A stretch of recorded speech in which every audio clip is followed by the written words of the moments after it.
And hello there, we're back with Dr. Lanyon's narrative from Dr. Jekyll and Mr. Hyde.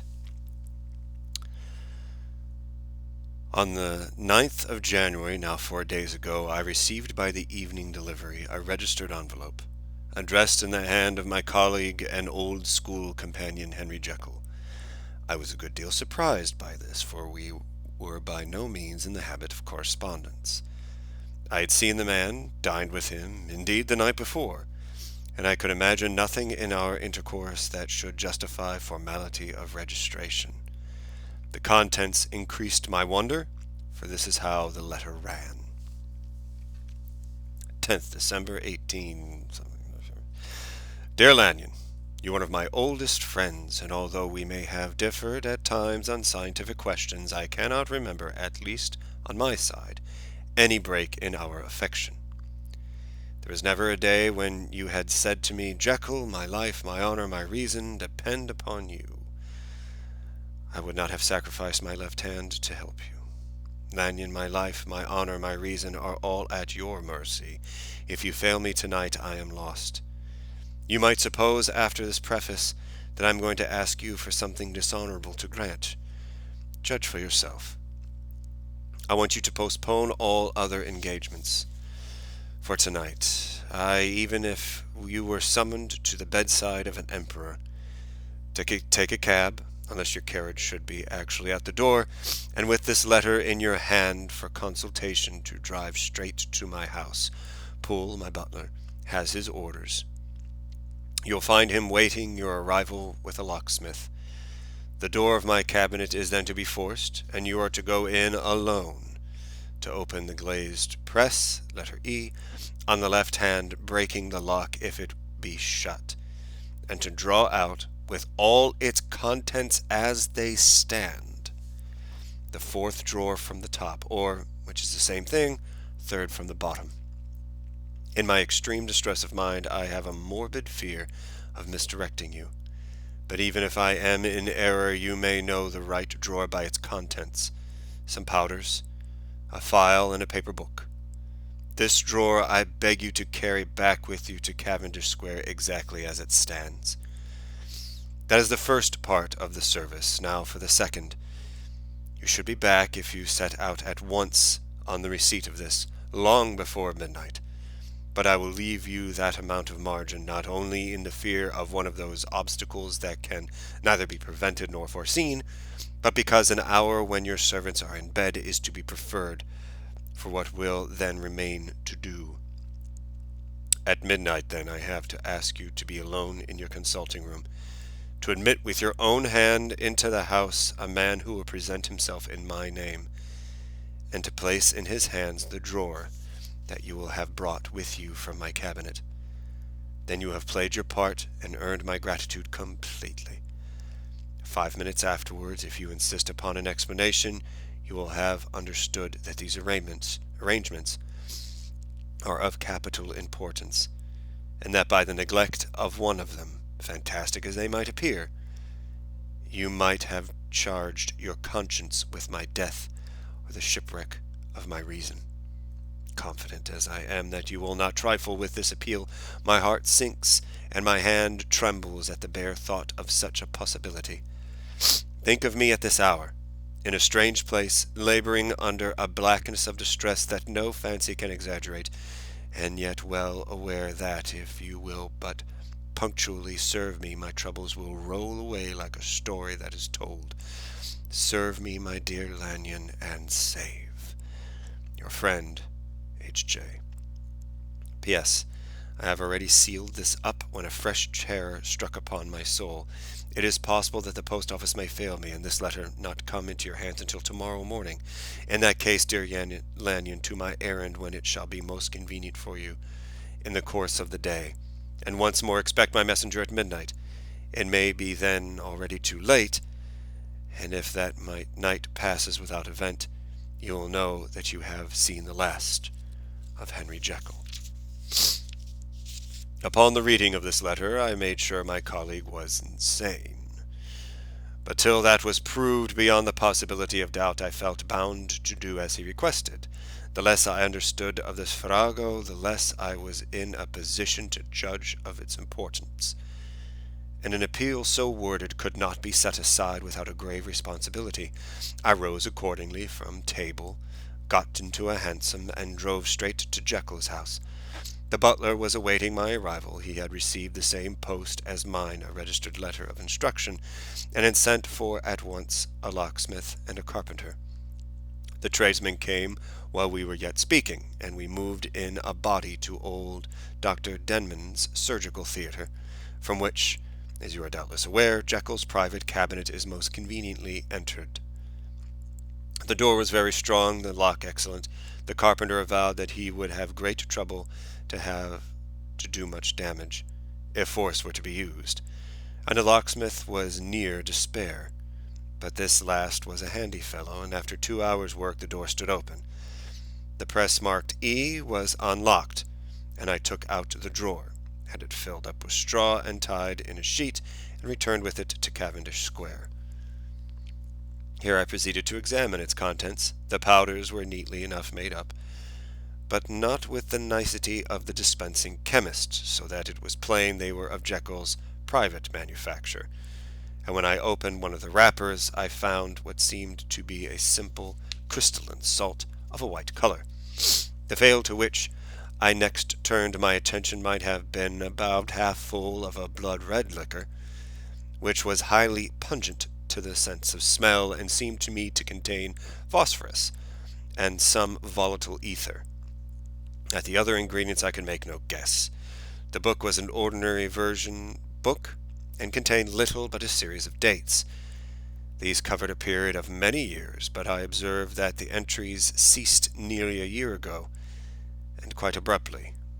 Here and there a brief remark was appended to a date, usually no more than a single word, quote, double, occurring perhaps 6 times in a total of several hundred entries, and once very early in the list, and followed by several marks of exclamation, total failure. All this, though it whetted my curiosity, told me little that was definite. Here were a phial of some salt, and the recorded record of a series of experiments that had led, like to many of Jekyll's investigations, to no end of practical usefulness. How could the presence of these articles in my house affect either the honor, the sanity, or the life of my flighty colleague? If his messenger could go to one place, why could he not go to another? And even granting some impediment, why was this gentleman to be received by me in secret? The more I reflected, the more convinced I grew that I was dealing with a case of cerebral disease, and though I dismissed my servants to bed, I loaded an old revolver, that I might be found in some posture of self-defense. 12 o'clock had scarce rung out over London, ere the knocker sounded very gently on the door. I went myself at the summons, and found a small man crouching against the pillars of the portico. "Are you come from Dr. Jekyll?" I asked. He told me yes, by a constrained gesture, and when I had bidden him enter, he did not obey me without searching backwards glance into the darkness of the square. There was a policeman not far off, advancing with his bull's eye open, and at the sight I thought my visitor startled, and made greater haste. These particulars struck me, I confess, disagreeably, and as I followed him into the bright light of the consulting room, I kept my hand ready on my weapon. Here, at last, I had the chance of clearly seeing him. I had never set eyes on him before, so much was certain. He was small, as I have said. I was struck, besides, with the shocking expression of his face, with his remarkable combination of great muscular activity and great apparent debility of constitution, and, last but not least, with the odd subjective disturbance caused by his neighborhood. This bore some resemblance to incipient rigor, and was accomplished by a marked sinking of the pulse. At the time I set it down to some idiosyncratic personal distaste, and merely wondered at the acuteness of the symptoms. But I have since had reason to believe that the cause to lie much deeper in the nature of man, and to turn on some nobler hinge than the principle of hatred. This person, who had thus from the first moment of his entrance struck in me what I can only describe as a disgustful curiosity, was dressed in a fashion that would have made an ordinary person laughable. His clothes, that is to say, although they were of rich and sober fabric, were enormously too large for him in every measurement. The trousers hanging on his legs, and rolled up to keep them from the ground, the waist of the coat below his haunches, the collar sprawling wide upon his shoulders. Strange to relate, this ludicrous accoutrement was far from moving me to laughter. Rather, there was something abnormal and misbegotten in the very essence of the creature that now faced me. Something seizing, surprising, and revolting. This fresh disparity seemed but to fit in with and to reinforce it, so that to my interest in the man's nature and character there was added a curiosity as to his origin, his life, his fortune, and status in the world. These observations, though they have taken so great a space to be set down in, were yet the work of a few seconds. My visitor was, indeed, on fire with sober excitement. "Have you got it?" he cried. "Have you got it?" And so lively was his impatience that he even laid his hand upon my arm and sought to shake me. I put him back, conscious of his touch, of a certain icy pang along my blood. "Come, sir," I said, "you forget that I have not yet the pleasure of your acquaintance. Be seated, if you please." And I showed him an example, and sat down myself in my customary seat, and with as fair an imitation of my ordinary manner to a patient as the lateness of the hour, the nature of my preoccupations, and the horror I had of my visitor would suffer me to muster. "I beg your pardon, Dr. Lanyon," he replied, civilly enough. "What you say is very well founded, and my impatience has shown its heels to my politeness. I come here at the insistence of your colleague, Dr. Henry Jekyll, on a piece of business of some moment, and I understood." He paused and put his hand to his throat, and I could see, in spite of his collected manner, that he was wrestling against the approaches of the hysteria. "I understood a drawer, but here I took pity on my visitor's suspense, and some perhaps on my own growing curiosity. "There it is, sir," said I, pointing to the drawer where it lay on the floor behind the table, and still covered with a sheet. He sprang to it, and then paused, and laid his hand upon his heart. I could hear his teeth grate with the convulsive action of his jaws, and his face was so ghastly to see that I grew alarmed, both for his life and reason. "Compose yourself," said I. He turned a dreadful smile to me, and as if with the decision of despair plucked away the sheet. A sight of the contents, he uttered one loud sob of such immense relief that I sat petrified, and the next moment, in a voice that was already fairly well under control, "Have you a graduated glass?" he asked. I rose from my place with something of an effort and gave him what he asked. He thanked me with a smiling nod, measured out a few minimums of the red tincture, and added one of the powders. The mixture, which was at first of a reddish hue, began in proportion as the crystals melted to brighten in color, to effervescence audibly, and to throw off small fumes of vapor. Suddenly, at the same moment, the ebullition ceased, and the compound changed to a dark purple, which faded again more slowly to a watery green. My visitor, who had watched these metamorphoses with a keen eye, smiled, set down the glass upon the table, and turned and looked at me with an air of scrutiny. "And now," he said, "to settle what remains. Will you be wise? Will you be guided? Will you suffer me to take this glass in my hand, and to go forth from your house without further parley? Or has the greed of curiosity too much command of you? Think before you answer, for it shall be done as you decide. As you decide, you shall be left as you were before. and neither richer nor wiser, unless the sense of service rendered to a man in mortal distress may be counted as a kind of riches of the soul, or, if you shall so prefer to choose, a new province of knowledge, and new avenues to fame and power shall be laid open to you, here in this room, upon the instant, and your sight shall be blasted by a prodigy to stagger the unbelief of Satan. Sir, said I, affecting a coolness that I was far from truly possessing, you speak enigmas, and you will perhaps not wonder that I hear you with no very strong impression of belief. But I have gone too far in the way of inexplicable services to pause before I see the end.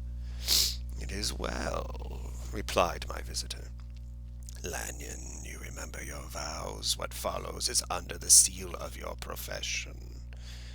And now you, who have so long been bound to the most narrow and material views, you who have denied the virtue of transcendental medicine, you who have derided your superiors, behold. He put the glass to his lips and drank at one gulp. A cry followed. He reeled, staggered, clutched at the table, and held on, staring with injected eyes, gasping with open mouth. And as I looked, there came, I thought, a change. He seemed to swell. His face became suddenly black, and the features seemed to melt and alter. And the next moment I had sprung to my feet and leapt back against the wall, my arm raised to shield me from the prodigy, my mind submerged in terror. "Oh, God!" I screamed. "Oh, God!" again and again. And there before my eyes, pale and shaken and half-fainting, and groping before him with his hands like a man restored from death, there stood Henry Jekyll. What he told me in the next hour I cannot bring my mind to set on paper. I saw what I saw, and I heard what I heard, and my soul sickened at it. And yet now, when the sight has faded from my eyes, I ask myself if I believe it, and I cannot answer. My life is shaken to its roots. Sleep has left me. The deadliest terror sits by me at all hours of the night and day, and I feel that my days are numbered, and that I must die, and that I shall die incredulous.